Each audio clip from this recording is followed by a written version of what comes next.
In this video, I'm going to show you how I painted this Brachiosaur bust inspired by James Gurney. That the entirety of the cosmos is accessible through each and every individual's mind, connecting to the great mind, the great spirit.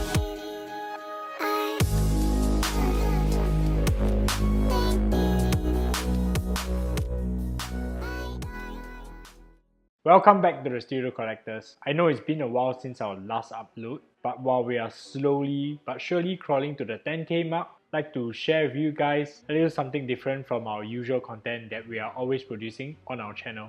Because we are reaching the 10k subscriber mark soon, we just really wanted to think about the future and channel direction so that we can bring to you guys even better content. And as such, I'm really deliberating and considering if we should be introducing more variety to our content rather than just focusing on Games Workshop models and how to paint miniatures. I thought that maybe painting some 3D printed stuff and some larger scale models would be useful for all of us to become better miniature painters together. So to give you guys a little bit of context, about 2 months ago I received an early copy of the Frozen Mega 8K from Frozen themselves, and boy, I was really blown away by the amazing quality that can be produced from this large scale 3D printer. But honestly, I can't say the same about the cleaning process because cleaning the print bed on this thing is really a pain in the but that's another video for another day. But honestly, as a miniature painter, this is an amazing tool because now not only am I limited to printing little miniatures, I can print really large miniatures, and that's something that I've always anticipated the direction for 3D printing to go to. So using the Mega 8K, I printed this bust from Lord of the Prince at a 2x scale so that I can marvel at all the amazing details that they have sculpted onto this bust itself. Well, it's not really a bust because it comes with the rest of the body and the caravan, which I've printed but yet to paint up. So let me know down in the comments below if you'd like to see this monster of a miniature being painted up in due time. So in the interest of time, I've decided to start with, well, just a bust, and I'll be closely referring to the book Into Chandara, written and illustrated by James Gurney himself. So today's colour scheme was greatly inspired by the Dinotopia books by James Gurney, including Into Chandara, as well as the Light and Shadow book that he has written also. So just by reading the books, you can really marvel in the understanding of light and shadow that James Gurney has, and I really enjoy how he places a lot of emphasis on the atmosphere of the piece. In many of his artworks, you can see how the sunlight is directional and it warms up the entire painting, and it gives you a good idea of the form and shapes that these extinct creatures have in real life. It really brings these creatures to life, and as a huge dinosaur nerd, this is something that I really wish would happen in real life. But well, the Dinotopia books are the next best thing to that. And with all this, I was wondering how I could integrate his art style and many of the concepts that he brought out in these books into my artwork. And lo and behold, Lord of the Prince created this Dinotopia thing and jumped on straight away. So before I delve onto this very detailed concept segment of this video, I'd like to invite you to join in our Kolectiv community newsletter. Why don't you just click the link below and sign up straight away. It's entirely free and you get content sent straight to you. Alright, enough of the self-promotion. I'm going to talk about this very important concept stage. And this concept stage is very different from how my concept stages will be running because there will be chapters within this concept stage. This is how important the concept stage is. I don't recommend skipping it. However, if you do want to just skip on to the painting portions, just skip on to the painting portions in the links below. Alright? So without further ado, I'm going to talk about the concepts of how I'm going to apply my knowledge onto this piece right now. So first and foremost, we're going to talk about the atmosphere that we're going to be using. I'm going to be painting this Brachiosaur herder in, well, a sunset setting that James Gurney likes to place his dinosaurs in. And in order for that to happen, first and foremost, we have to study many pictures of the sunset.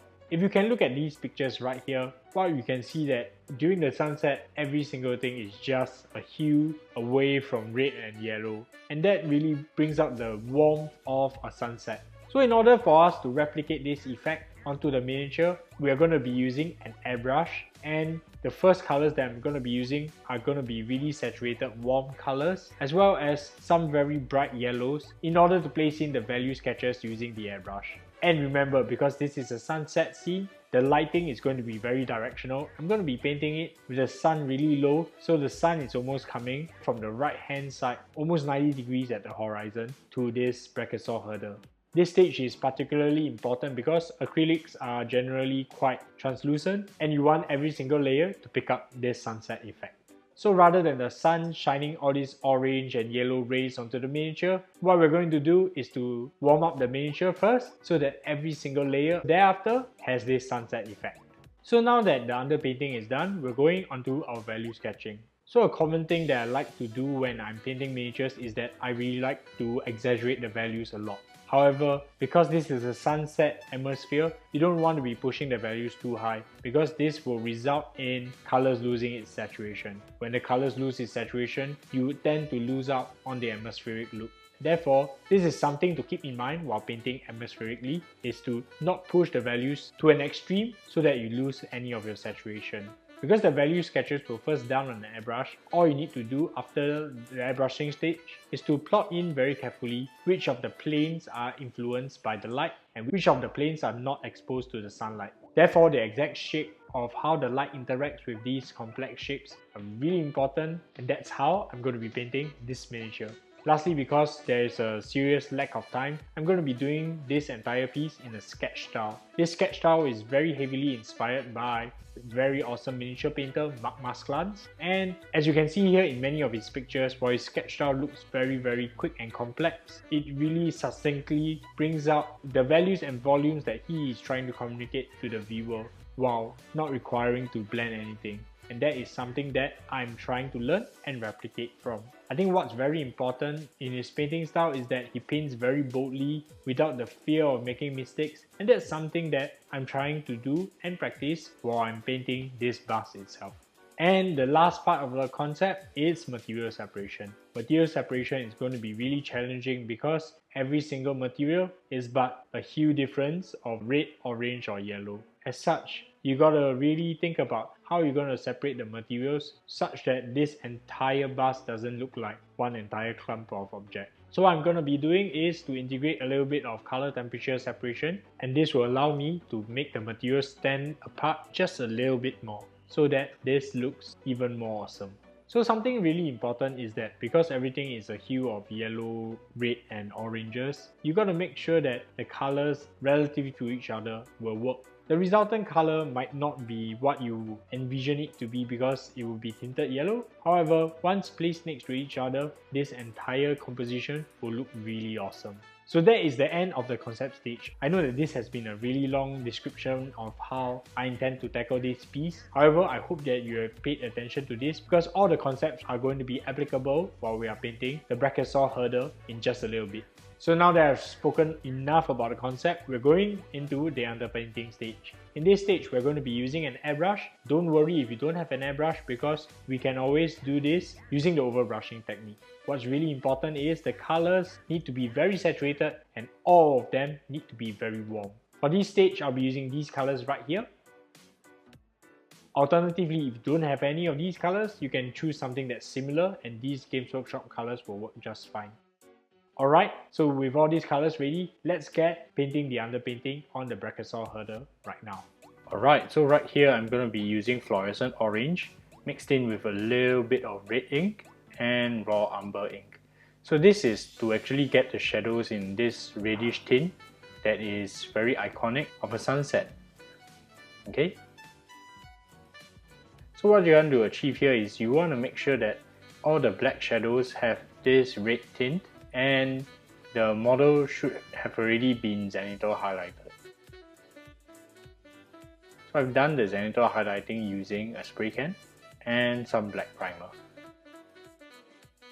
Okay, next I'm going to be using fluorescent orange mixed in with a little bit of yellow ink and a bit of raw umber ink. This will create this very orange glow that will serve as a very strong underpainting. Okay, you just want to do this really lightly and get these colors really saturated so that the subsequent layers can take on the properties of this underpainting. So now that the underpainting is done, what I like to do is I like to tackle the bigger surface first so that this gives me a good impression and idea of how each of the colors will fall into place. The next step would be tackling this very textured surface of the Brachiosaurus skin itself. While painting texture on miniatures, what I like to do is I like to exaggerate the values, but however, this stage is going to be slightly different because we're going to be painting it atmospherically.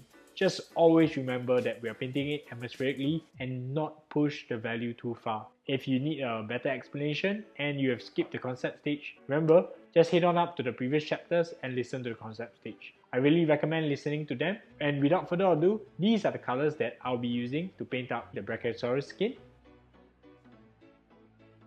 And alternatively, these colors will work just fine. So let's gather up all these colors and let's get painting the Brachiosaurus skin right now. Okay, so what I'm doing here is I'm going to be doing this sketching technique.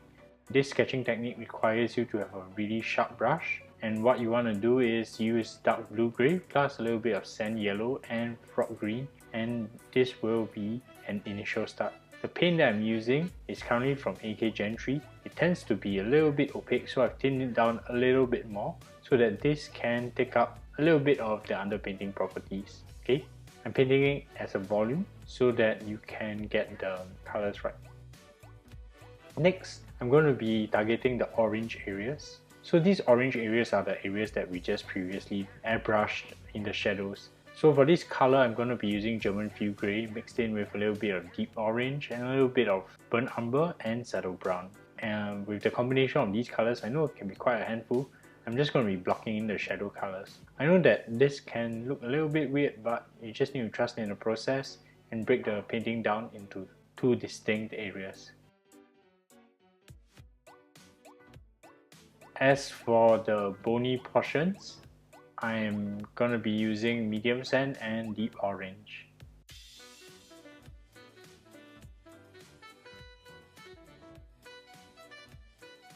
Okay, these are for the yellow areas that we have painted previously for the bones. And next, we're going to start highlighting the green areas. As you can see, with these really sharp brushes, you can really create this scratching sketch style that I'm doing right here. You don't want to have this in a roundish blob. You want all the edges to have this scratchy effect so that you can edge out and create very complex shapes without making the surface look too boring. Okay, just moving on, we've got to move even further and smaller within the shape that we have just scratched out in the previous stages. This stage, I'm just using dark blue-gray plus deep orange plus a bit of pale yellow, gradually adding in more pale yellow to increase the volumes. I've gotten many feedbacks that the dino skin is the main attraction, and I really like to see how this result has gotten that. And I think majority of the results came from the scratching, and this gave it a very rough, dry texture that we are trying to create. Now gradually adding in a little bit more ivory and deep orange, I'm just gonna be picking out the minor details, including the individual scales. So now that we've done up the skin, the next thing to do is to paint up the rider. The rider has many materials and is kind of complex. However, I'd like to raise a very important point to you because we need to convey the information that the sunlight is directional, and because the sunlight is coming from an extreme angle, it also casts some pretty extreme cast shadows, and we're going to paint that in. By painting in these extreme cast shadows, I realized that it really tells the viewer the direction of the sunlight as well as communicates the warmth of the entire atmosphere. So for this stage, I'm going to be using these colors right here. And alternatively, these colors from Games Workshop will work just fine. So why don't we just gather up all these colors and let's get painting the rider on the Brachiosaur herder right now. Now moving on to the rider, I'm going to start off with the skin first because it's the most prominent area. I'm going to be using dark flesh plus a little bit of saddle brown plus a little bit of burnt umber. You'll realize that this flesh will look kind of weird because it's kind of pale in comparison to all the other colors. Don't worry, you just need to keep going. And right now we're just focusing on the yellow areas, the light areas that are exposed to the orange sunlight, and don't need to really paint in the brown areas that are obscured just yet. Okay? So once this is done, we're going to be using basic skin tone dark flesh and a little bit of medium orange. Notice that I've always added in a bit of this orange tone just to make sure that the colors that I paint on will reflect the color temperature and the color of the light that is in the sunset. I think fundamentally this is really important when you're trying to paint an atmospheric scene where all the colors are reflective of the environment. Okay, moving on, I'm going to be using ivory and pale yellow as a pretty high value highlight. At this point in time, I just want to focus on the volumes on the scalp, and that's about it. Okay, now moving on, we're going to move on to do up the cloak. Okay, so for the cloak, initially I wanted it to be some dark color, but I've changed the colors along the way. Okay, because I realized that this color is really too close to the skin, and I think that's the beauty about painting, because sometimes you just don't really get what you want. Okay, so because this part of the colors are going to be changed, I'm going to take the time now to just talk about the painting techniques. Fundamentally, how I've done this piece is that I divided this entire composition into two parts, the light side and the dark side. Okay, so right here I'm going to be using wine red German camo grey, and this will be done as the light side sketch. Okay, so you notice that when I place it down, I'm only focusing on the light areas which I paint, and I'm not painting into the shadows just yet.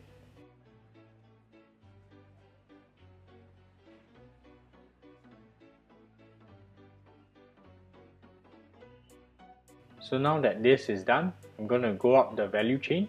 I'm going to be using wine red, dark flesh and deep orange. This, in a sense, what I'm going to do is I'm going to be painting in the areas that are of the extreme lights. So moving on, gradually adding in a little bit of deep orange and pale yellow. This will serve as the highlights. You just gotta look at the planes that are facing the light and just paint them in. Notice that I've deliberately created a cast shadow where the brim of the hat has casted onto the model. Okay, now what I'm going to do is I'm going to be painting in the pants, and similarly I've just deliberately painted in the light side of the model and carefully cutting out the shape of the shadows as seen here.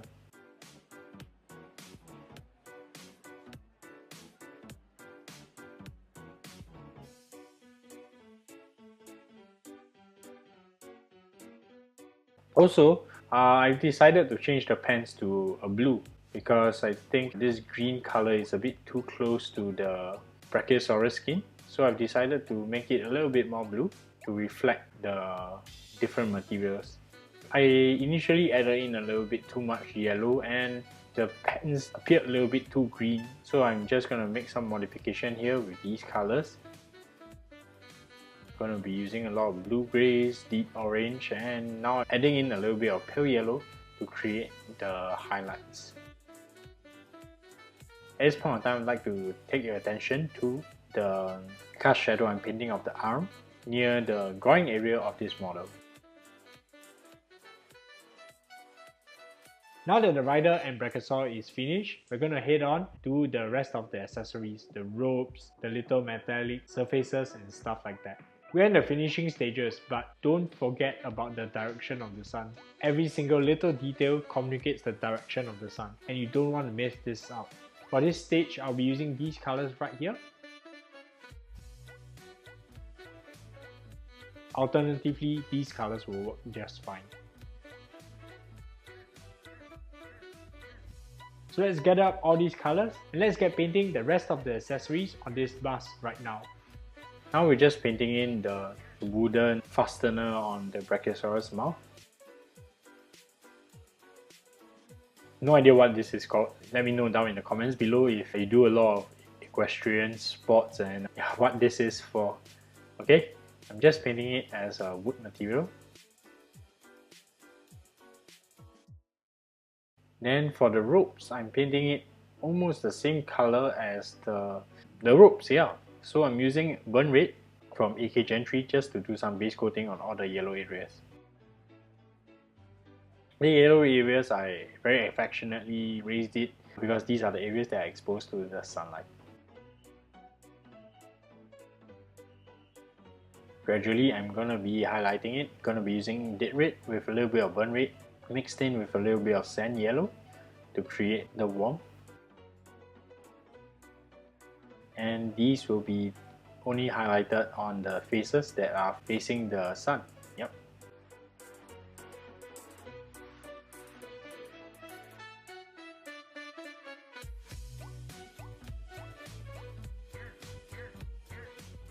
This is looking pretty good already.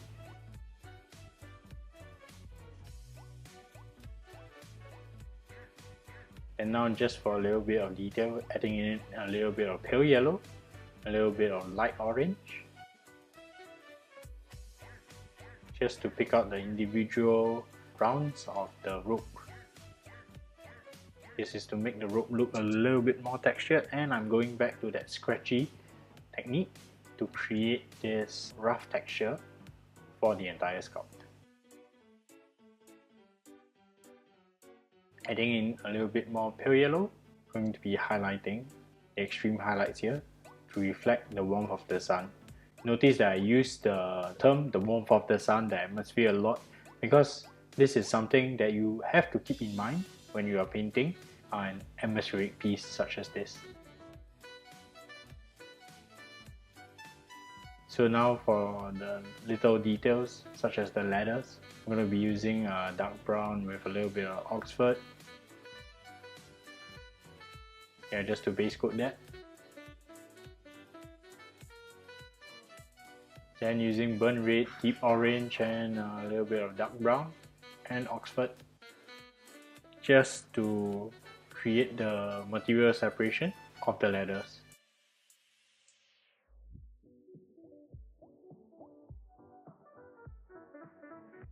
And after that, it's time for the highlights. I'm going to be using sand yellow and a little bit of light brass to create the initial highlights.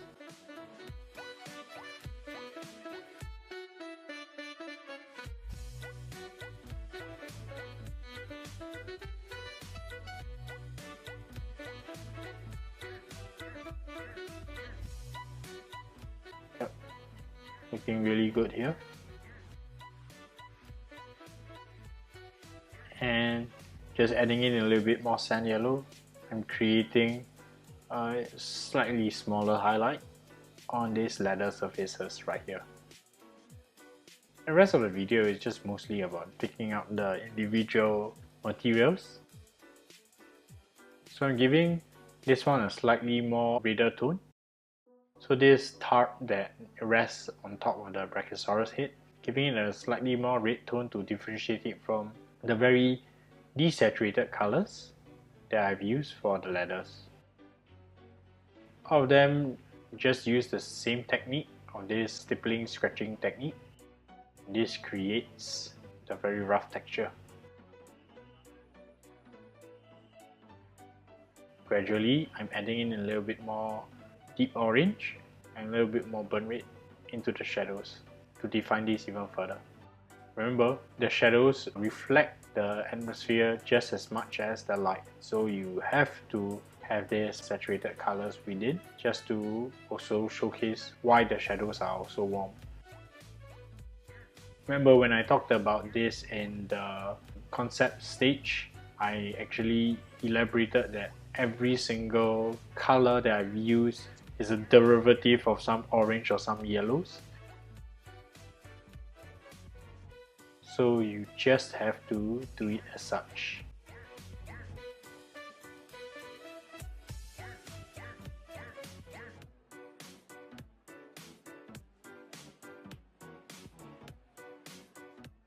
Now finally, using some pure sand yellow here, I'm just stippling in and scratching in some of the rougher textures.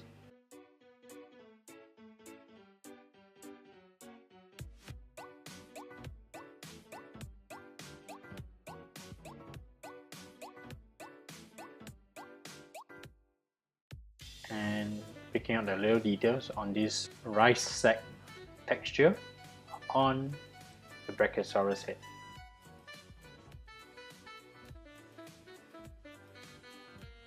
Now moving on, I'm going to be painting this cushion slightly cooler in temperature so that it contrasts against the saddle that we have painted previously.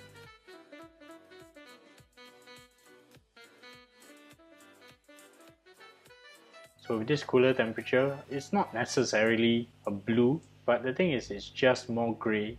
And remember, colors are relative, so that just by using a grayer color, you can reflect this cooler temperature. And there we have it. This is the entire bust painted. I really like how atmospheric this entire piece do, and I hope you learned a thing or two from this painting video. Now I like to say that I'm pretty proud of myself. I think I've achieved what I wanted to achieve, and I didn't spend too long painting this piece. Well, I think learning from James Gurney himself really made me level up as a painter, and I hope that my findings have helped you become a better miniature painter. So if you found this video useful, remember, give me a like and subscribe because it really helps the channel grow, and we are really slowly crawling towards that 10k subscriber mark. So I really need your help to give our channel that little push so that we reach that 10k mark. I'd like to thank my patrons for allowing me to do this, and if you want to support the channel even further, why not head on to the Patreon and sign up as a patron today. Every single dollar goes straight into the studio producing videos such as this so that we become better miniature painters together. Let me know down in the comments below if you'd like to see me paint more 3D printed miniatures, and I hope to see you in the next painting video. See you!